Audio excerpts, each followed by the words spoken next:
Hi guys! Welcome back again to my YouTube channel. So by the way guys, my name is Jap. Kumusta po kayong lahat? Okay, so yan guys, maraming salamat po pala sa walang sawang pagsubaybay sa ating pong daily love reading, and kung ikaw ay bago pa lang sa ating channel, mag-subscribe na po kayo. Then, i-click mo na rin yung ating notification bell para lagi kang updated sa ating mga bagong upload, okay? And guys, sa mga interested naman sa ating private reading ay nasa description box below lang po yung link. Message nyo lang po ako. So, tignan natin kanino ba itong love reading. So, yan. Ingat tayong lahat guys. Uso ata ngayon yung trangkaso, no? Uso yung ubo, sipon, tapos bahing ng bahing. Tapos sakit ng lalamunan. Ayan. Kasi nga malamig masyado yung panahon, no? Okay, so check natin. Balik na sa topic. Kanino tong love reading? Meron tayong temperance. So, etong temperance na to guys, grabe na yung pag-a-adjust dito sa relasyon na to. Parang lahat na ibinigay para lang maunawaan yung taong yun, okay? Pwedeng ikaw tong mas nagbibigay, mas umuunawa, kasi pilit mong iniintindi ano yung pinanghuhugutan niya, ano yung pinanggagalingan niya. Okay? So, pwedeng nandun na kayo sa point na toxic na tong relationship na to. Or, papunta na siya sa toxicity. Kasi yung bottom of the deck niya, guys, the devil. Ito naman, guys, yung temperance. Parang, may mga pag-a-adjust kang ginagawa doon sa relasyon. So, pwedeng ginagawa mo yon para lang maunawaan mo tong taong to. Mas ikaw yung nagbibigay, no? Or pwedeng same lang kayo, guys. Pwedeng meron siyang ibang katwiran. Pwedeng meron siyang ibang pinaglalaban, di ba? So, yon. Tignan pa natin.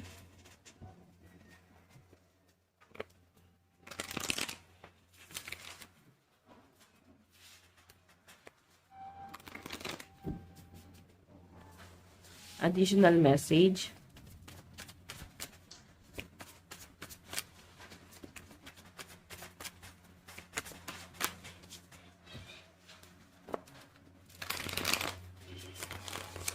Additional message. Meron tayong Page of Pentacles. So, ito naman guys, pag sinabi kasing Page of Pentacles, may ginagawang effort naman tong taong to. Yun nga lang guys, page pa lang. Pwedeng late niya to nare-realize na parang bakit ngayon niya lang ginagawa, sana noon pa. Parang hindi mo na to ma-appreciate kasi kung ngayon niya lang to gagawin, wala na. Hindi mo na ma-appreciate pa yan. Okay? Kumbaga parang ano pa yung parang panghuhugutan mo? Marami na siyang ginawang kasalanan. Pwedeng nawalan ka na ng tiwala. Naging toxic ka na. Parang ganon. Or naging toxic na tong relationship na to. So, yung dating sa akin dito guys, ngayon siya parang bumabawi. Okay, yung pag-a-adjust na ginagawa mo guys, pwedeng nag-a-adjust ka kasi inuunawa mo siya. Or pwede naman guys na nag-a-adjust ka kasi na-fall out of love ka na. Titignan natin, alin doon sa dalawang yon. Ngayon kasi guys, nakikita ko mukhang may effort na ginagawa si person. Pero, parang ang dating sa akin, bakit ngayon niya lang to ginawa? So, pwede nag-e-effort naman ngayon yung person mo, pero parang late na eh. Okay, kasi nandito na yung Wheel of Fortune. O, diba? Pasiraan na to eh. Tapos, pa-move on ka na. Okay, unti-unti ka na nagre-recover. So, parang kahit bumawi siya guys, huli na eh. So, ayan, marami siya nagiging realization ngayon, no?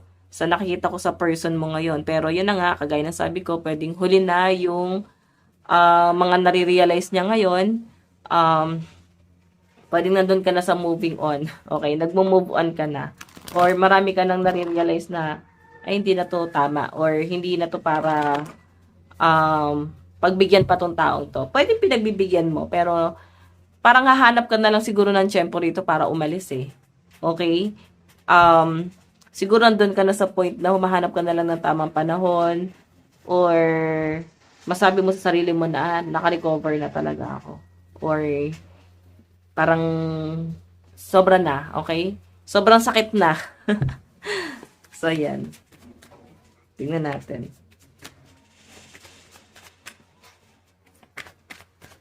Additional message.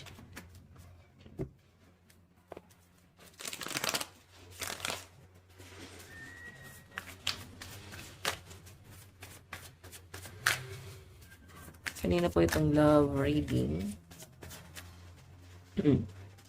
Meron tayong ayan, Eight of Pentacles. Gusto talaga itong i-workout ngayon, guys. Nakikita ko yung pagiging yung sincerity ng person mo. Ang problema lang, guys.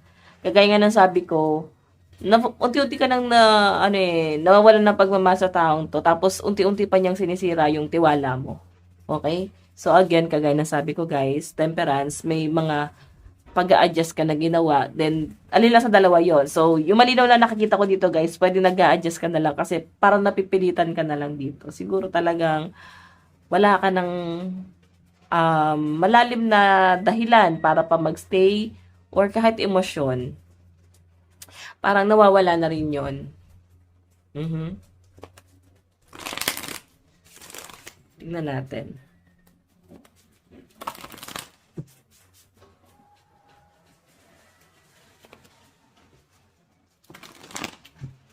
Additional message.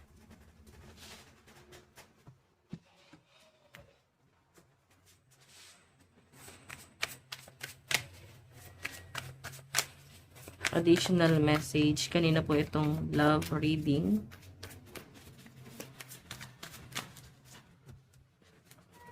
So, ang gusto kasi ng partner mo rito, guys, magtulungan kayo na i-workout to na parang i-save pa natin. Parang ganon. Baka kaya pa namang isalba. So, yun yung nakikita ko sa energy ng partner mo. Pero again, sa'yo kasi, para ka na lang hangin. Sumasabay ka na lang sa ihip ng hangin, no? Or go with the flow ka na lang ngayon. So, may nakikita ka pa rin dahilan kasi nakikita mo siya ng effort. Nakikita mo pa rin ang dahilan kung bakit ka nag-i-stay. So, parang pag nawala na siya sa ganitong klase ng mindset or hindi mo siya nakikitang nag-effort or hindi mo na nakikita na parang nag-work pa tong relasyon na to, i-give up mo na to. Check pa natin. Additional message.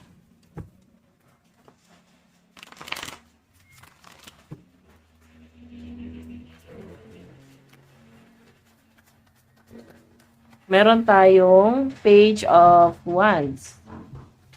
So, yan. Ito guys, Page of Wands. Sa malinaw na nakikita ko dito.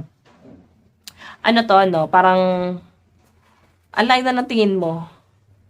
Okay? Nakikita mo kasi na parang align na niya sa dati. Parang kahit anong gawin niya pang ngayon, hindi na may babalik yung tiwala. Pwedeng sobrang wala na yung tiwala mo. So, sabihin na natin nandun pa rin yung pagmamahal. Kasi yung Wands kasi guys, nagre-represent pa rin naman to ng passionate, no? Or passion mo doon sa relasyon, okay? So, may pag-uusap pa rin, siguro pa rin yung inaantay mo. Okay? Nakausapin ka niya or magpaliwanag pa rin siya. Kasi parang inaobserbahan mo na lang din siya na parang ganito lang gagawin mo, effort, wala ka bang sasabihin? Or wala ba siyang i-explain sa inyo? Kung bakit kayo humahantong sa ganitong klase ng sitwasyon ngayon? So, parang malalim na masyado yung pinanguhugutan mo. Hindi na to guys para dun sa Hindi na to dahil parang hindi na to dahil nag-e-effort siya or hindi na to dahil mahal mo lang siya or mahal ka niya. So, hindi na to dahil may mga nag-uugnay or may mga dahilan para i-work out to, no? So, yung nakikita ko guys, malalim na pinanguhugutan mo dito kasi pwedeng ipinapaliwanag mo sa kanya pero hindi niya pa rin guys magets, no? Okay? So, ikaw, nag-aantay ka rito. Nandito kasi yung wish card, Inaantay mo na meron siyang ma-realize. So, siguro, again, baka hindi naman mukhang manghuhula yung partner mo. Maganda dyan, kausapin mo. Okay? Huwag kayo basta-basta nananahimik. Lalo na sa mga girls. Nako, ang hilig nyo girls, yung bigla na lang kayo nananahimik, bigla nyo na lang iba-block, na ginagawa nyo manghuhula. Again, guys, mas daw unang nagmamatured ang mga babae kesa sa mga lalaki. Okay? So, sino yung dapat nagko-control dun sa relationship? Siyempre, mga babae. And yung mga lalaki, provider lang yan. Okay? Dapat sila yung emperor pa rin doon sa relationship. Tapos, ang tagagawa ng batas doon sa pamamahay or nagli-lead ng relationship, Sa totoo lang guys, yung lalaki. Pero, yung parang overall energy siya, yung parang nag-aasikaso, nag-aaruga, nag-aalaga, nagmamanage, babae talaga yon. So, again, kagaya na sabi ko guys, sa mga babaeng nanonood dito, kung babae kang nanonood, wag yung basta-basta iba-block, kausapin nyo kasi parang yung energy rito, nananahimik na lang kayo. Okay? So, sa mga lalaki naman dito, guys, so, dapat i-explain nyo pa rin sa partner nyo. Actually, ganun naman yung mga lalaki. Eh. Sinasabi nila kung ano yung kulang. Then, pagka paulit-ulit na sila, tapos hindi pa rin nagigat sa mga babae, doon na sila nagde-decide na hindi na to worth it. Kasi wala na to naiintindihan. Hindi na naiintindihan yung mga sinasabi ko. So, pansinin nyo guys, sa mga babae, paulit-ulit yan nakikipaghiwalay, pero nag stay pa rin. Pero mga lalaki kasi guys, sa totoo lang, isang beses lang yan makipaghiwalay. Okay? Hindi yan basta-basta makikipaghiwalay sa inyo.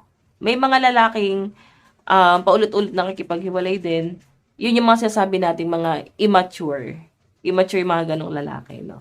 So, ayan, nabigyan ko pa kayo ng advice. Immature sila, bakit? Kasi, hindi naman gawain ng lalaki yun eh. Gawain ng babae yun. Okay? Babae lang dapat yung ganon. So, nagiging immature ang mga babae pagka nagkukulang na sila sa kalinga. Okay? Pag di na sila masyadong kinakalinga ng partner nila. So, again, sabi ko nga guys, ang totoong lalaki, isang beses lang yung nakikipaghiwalay at totoo na yun. Okay? So, huwag nyo hayaan na parang konting-konti na lang yung partner nyo is bibigay na. Dapat marunong pa rin kayo mag-adjust, lalo na kung alam nyo sa sarili nyo na mahal nyo pa yung taong yun, ingatan nyo, mahalin nyo. Okay? Tignan pa natin.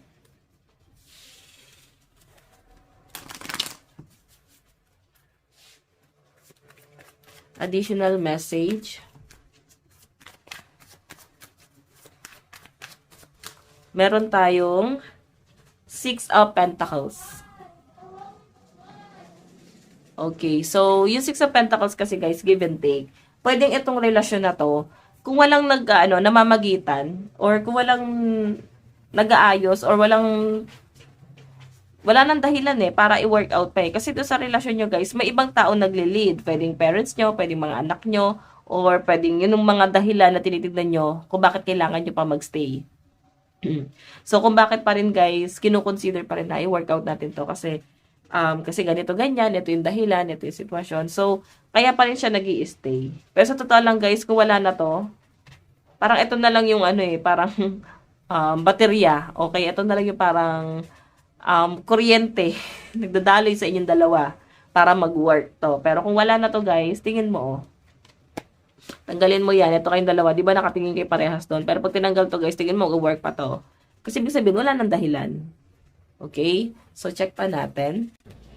Okay.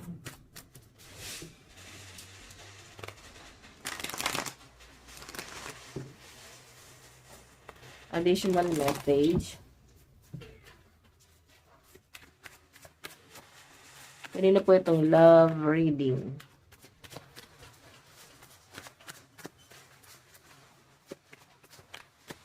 Meron tayong Four of Swords. So, nakikita ko guys, nagkakaroon ng sleepless night tong person mo. Pwedeng may times na na nahirapan siyang matulog kasi kakaisip lang niya dito sa sitwasyon nyo. Na parang kung hindi sana siya guys naging mahina, okay? Kung hindi sana siya parang kung di sana siya nagpadala sa tukso or gumawa ng mga kasalanan na ayaw mo or kakasakit ang damdamin mo, tingin mo, magiging ganito ka ba? Okay? Kasi, sa totoo lang guys, totoo yung sinabi nila, no? Ang mga babae, mga yan eh. Mahilig sila sa history. Malilimutin yan mga yan. Okay? Kahit yung gamit nga nila, maisalpak lang nila sa kung saan. Makakalimutan na nila yan. Pero, yung kasalanan mo 10 years ago, di nila makakalimutan pati oras at tanda-tandaan nila kung kailan nangyari. So, yon. So, ang problema lang dito, boys, ayan sa mga lalaki nakikinig dito, kung mahal nyo pa yung partner nyo at wala naman kayong balak iwan, wag na wag yung sasaktan. Makikinig kayo sa partner nyo. Okay? Wag na wag yung sasaktan. Kung gusto nyo mas mag-work kayo. Okay? Check pa natin.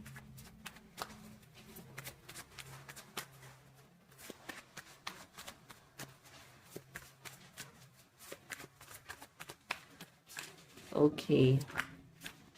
Meron tayong, ay, dalawa yung lumabas sa card. Kalan tayo ng isa. Meron tayong Page of Swords. So, yung page pa lang kasi, no? Pag sinabi kasi page, guys, nag-uumpisa pa lang yan. Bago pa lang yan. Fresh. Ganon. So, yung Swords is more on realization. So, ibig sabihin, late niya lang, guys, nare-realize yung mga bagay-bagay. Puro page, oh. So, kung makikita nyo, guys, late niya lang nare-realize na, ay, eto na pala yung nangyayari. Parang, na-focus yung isip niya sa ibang bagay. So, may mga distractions sa kanya before, no, na hindi kanya kinonsider. So, hinayaan kanya kasi iniisip niya, ay, nandyan ka lang naman eh. So, pwedeng may mga bisyo.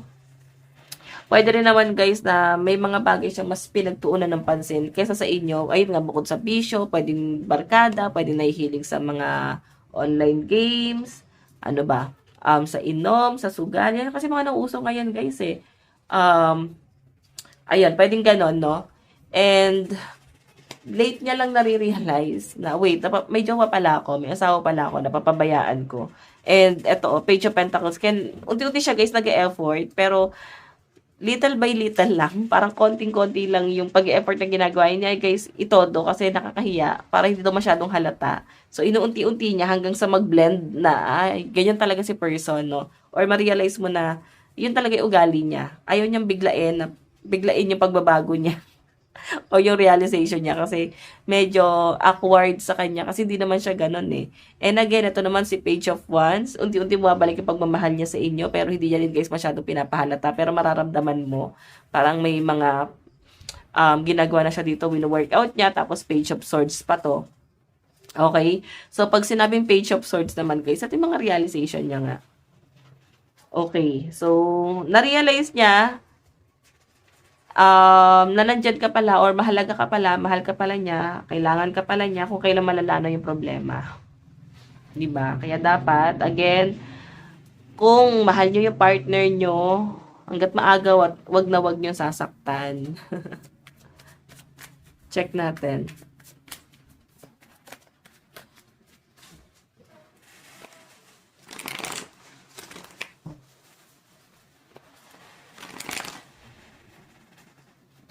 Again.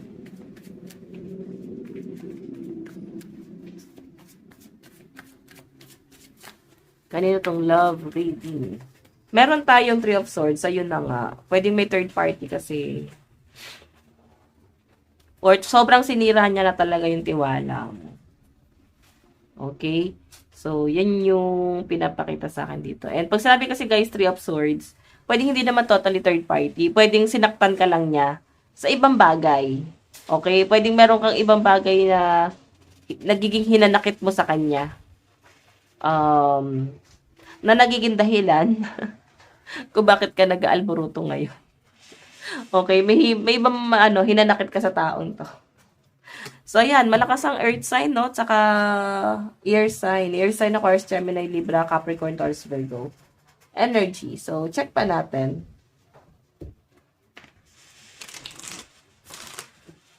Kanino tong love reading?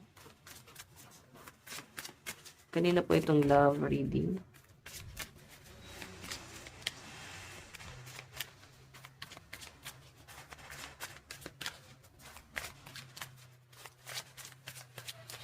Meron tayong I am worthy of the love I seek. So, pag sinabi kasi guys, ito. Pansin nyo yung mga, yung mga babasaging gamit sa Japan, 'di ba ginuguhitan nila ng gold, especially mga ganito, mga mangkok, baso. Ginuguhitan nila ng gold or yun yung ginagamit nilang pandikit para mas maganda. Okay? So I think isa yun sa mga nagiging realization mo na hindi porket sinira ko ng taong to is titigil na yung mundo. Parang ganon. So binibigyan mo ng kahulugan yung buhay mo ngayon. And nakikita ko na mas minamahal mo yung sarili mo. Mas inuuna mo yung sarili mo ngayon. Okay? Unti-unti mong inaayos yung sarili mo. Yan yung nakikita ko sa inyo. So, by the way, check pa natin.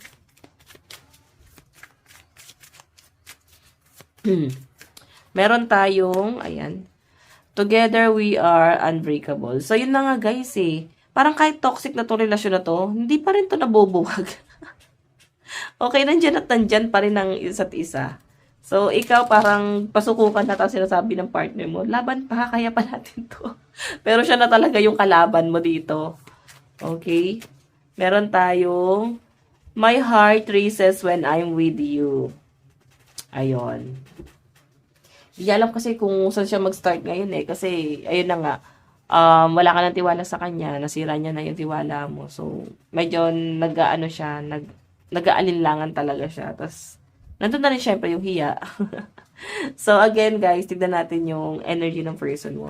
Nahiya talaga siyang bumawi kasi, ayun yung ano eh, pakita sa inyo na, yun pala siya, uy, ba't may something sa'yo? Di ka naman ganyan ah. Ayaw niya na puriin mo siya ng ganon. Okay? Ayaw niya na parang, mapapansin mo yung pagbabago niya tapos sasabihin mo na, di ka naman ganyan ah, bakit ang weird mo ngayon? So, check natin. Ano nararamdaman niya ngayon? Meron tayong Ace of Wands. O, delay talaga, guys. As in, no? Ang Ace of Wands, guys, is delay.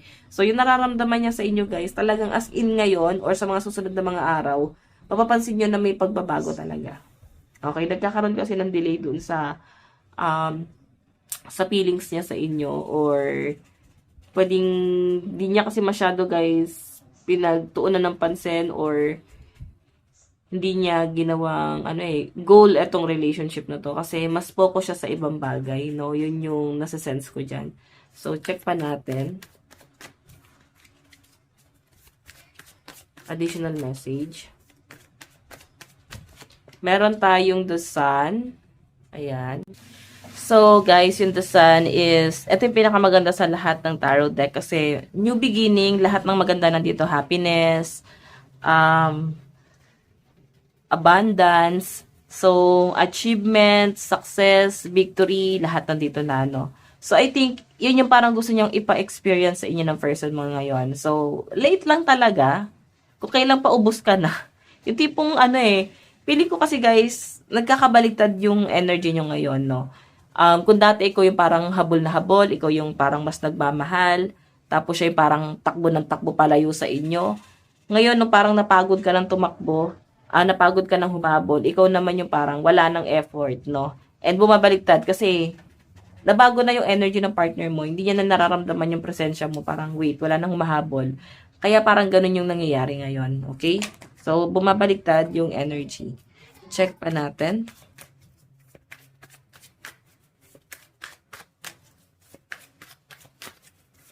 Additional message. Meron tayo, ayan, yung nararamdaman niya sa inyo, guys. Feeling niya kasi, guys, hindi siya belong dun sa family mo. Pwedeng hindi niya na sinasabi sa inyo. Pero ikaw, baka nararamdaman mo na ayaw sa kanya ng family mo. Hate siya ng family mo. Kahit nung una pa lang, na ito yung naging karelasyon mo, pwedeng may something sa kanya na ayaw talaga ng parents mo. Okay? Kasi, pwedeng sa estado, baka mataas yung standard ng pamilya mo. 'Di ba? So, pwede rin naman, guys, kasi nakikitaan nila na parang ay mukhang balakbol to, mukhang walang magiging pangarap tong taong to. So, 'yun. Baka sa halip na ipatunayan ng person mo na mali yung hinala ng pamilya mo sa kanya, talagang pinanindigan niya yung pagiging walang silbi, no? Pwedeng ganon. So, ano pa yung ina-expect niya rito? Paano siya magugusto ng pamilya mo? Siya mismo wala siyang pinapatunayan sa sarili niya. Puro ganito na lang yung ginagawa niya. 'Di ba? So, 'yun. Check pa natin. Ano naman yung paano ka tignan ng person mo ngayon? Paano ka tignan ni person ngayon?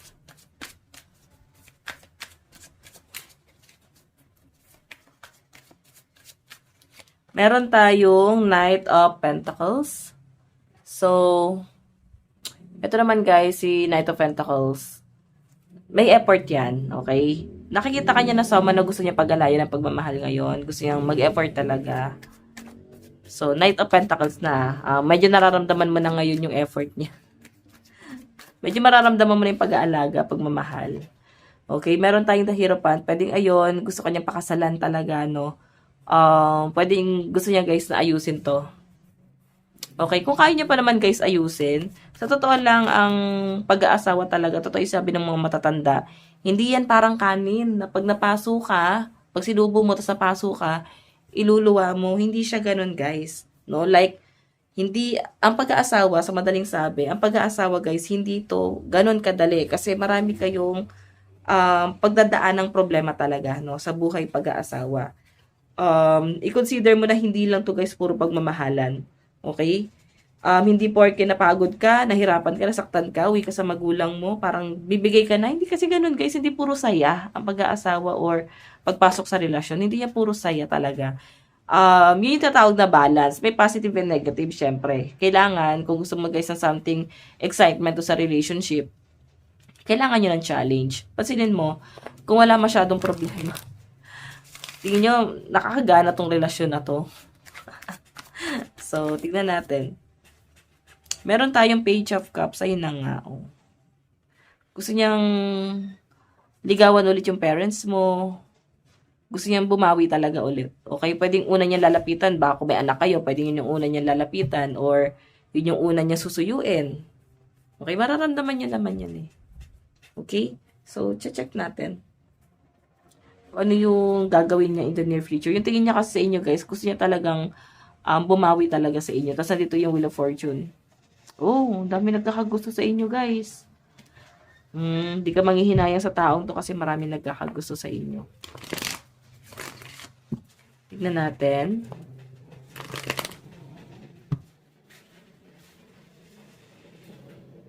Ano naman yung gagawing effort na tong taong to? Action. Collaboration to. So, yun nga, babawi nga.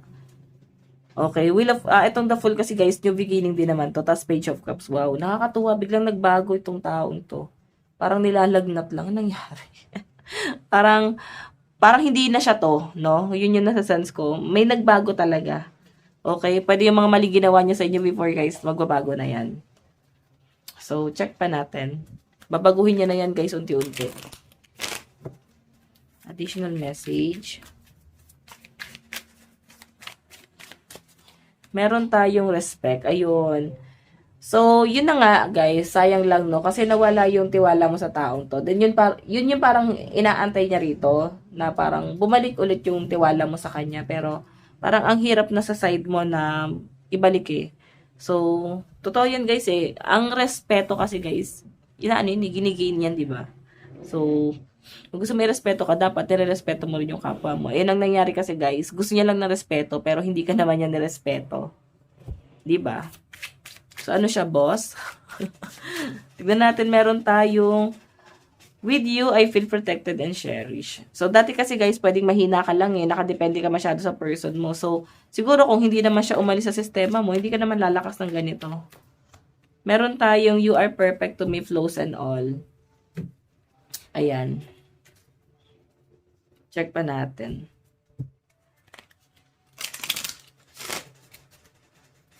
Additional message. Kasi ito, tanggap ka daw niya eh. Sobrang perfect ka na para sa kanya. So, wala na siyang gustong baguhin pa sa kung sino ka. Mahal ka talaga niya. Pero binaliwala ka nung kaligitnaan na ng relasyon. Okay. Meron tayong no one compare. So, pwedeng ano guys, nagkaroon talaga ng mga micro-cheating, no? Nag-cheat talaga siya. Or pwede may mga nakakausap din. Na ano niya, guys, nakukumpara niya. I know. Wala nang katulad mo. Hindi ka na niya, guys. Hindi niya na mahanap yung mas higit pa sa inyo. Ikaw na siguro yung higit na. Higit na may nagagawa para sa kanya. Or nag-effort para sa kanya. Or magtsatsaga, no? Para sa kanya. And again, yung sabi ko nga, guys, wala na siyang mahanap na hihigit pa sa inyo. Again, meron tayong you are perfect. Okay, your perfection, your beauty amaze me. I'm not sure how I attracted in someone like you, but I'm forever grateful, di ba? So, ibig sabihin, may imperfection ka talaga, guys. Like, ano kaya nagustuhan ko sa taong to? Pero ang alam niya, mahal ka lang niya. Pwedeng lagi mo yung tinatanong, ano nagustuhan mo sa akin? Di ba? Then, hindi niya, guys, ma-explain. Ano nga ba? So, check natin. Meron tayong I love you to the moon and back a million times. Meron tayong I wish you were mine. And my beloved. Zodiac sign. Meron tayong Capricorn, Pisces, Libra, Sagittarius energy. Gemini, Aquarius, Pisces, Taurus, Capricorn, and Libra energy. Ay, ito yung mga zodiac sign ng partner nyo, ng mga person nyo. Okay. Parang may narinig akong kanta. Katang Isip ba yun? May nagpapatugtog or favorite song nyo yun? Di ba ito ang iyong gusto? Bigla ko banta. Kahapon, pasensya ka na. Saka pinapatugtog niya yan ngayon. Okay, so sa side mo naman, ano yung nararamdaman mo? Or tingin mo kay person ngayon? Nakikita mo naman kasi si Knight of Wands, guys, passionate to So nakikita ko mukhang mahal ka naman niya. And medyo naguguluhan lang to, no? Magulo pa isip nito, tapos gusto pa niya mag-explore talaga. Gusto niya parehas kayo nag-explore. Gusto niya kaya mo siyang sabayan. Ang problema lang, siguro ikaw, tamad ka sa mga ganitong ginagawa niya sa buhay niya. Like, pagiging adventurous, gusto mo na sa bahay lang, baka introvert ka. Hindi mo siya kayang sabayan. So, siya kasi guys, napaka-energetic ng partner mo. Parang may ADHD. Malikot. So, tignan natin. O, di ba kayo nag-a-adjust? Lalo na pagka bigla na lang siya nagagalit, bigla na lang ikaw sisigawan. So, yun yung ayaw mo siguro na ginagawa niya sa inyo. Oo. Okay? So, check natin. Ano naman yung dapat mong gawin? Pagyamanin mo yung sarili mo. Huwag ka lang masyadong mag-focus dun sa mga masasakit na ginawa niya. Given na yon. So, gawin mo na lang tong inspirasyon sa buhay mo. Okay? Meron tayong Page of Cups. And especially, mahalin mo yung sarili mo, mag-focus ka sa mga mas importante. And, i-consider mo yung mga taong mas mahalaga ngayon. Kung may mga anak kayo, yun yung pagtuunan mo ng pansin. Maya mo na yung partner mo, no? Kasi nakita ko naman, babawi naman yun. Okay, zodiac sign. Meron tayong Gemini, Pisces, Taurus, Aries, Capricorn, and Leo. Meron tayong Leo, Aries, Taurus, Capricorn, Pisces, and Gemini energy. Okay, yun yung mga zodiac sign nyo. Okay, in the near future, katay ng 3. Ilalaban pa rin. Oo, di ba tingnan mo Ayaw mo na lumalayo ka na sa kanya, hindi ka na kontento sa kung anong buhay meron kayo or hindi ka na kontento dun sa naibibigay niya lang sa inyo, nakukulangan ka. No, hindi na worth it if parang i-workout. Yun ang nakikita ko sa inyo, pero siya kasi guys gusto niya pang ipaglaban. Okay, gusto niya pa rin guys makipag-usap sa inyo. Medyo matigas pa rin talaga tong si person. So, in the near future, ganun pa rin yung scenario, pero nasa inyo pa rin yan, guys, kung paano nyo ito isa-settle, okay? So, again, guys, ito lang po ang inyong daily love reading. Bukas ulit. God bless and love you all. Bye-bye po.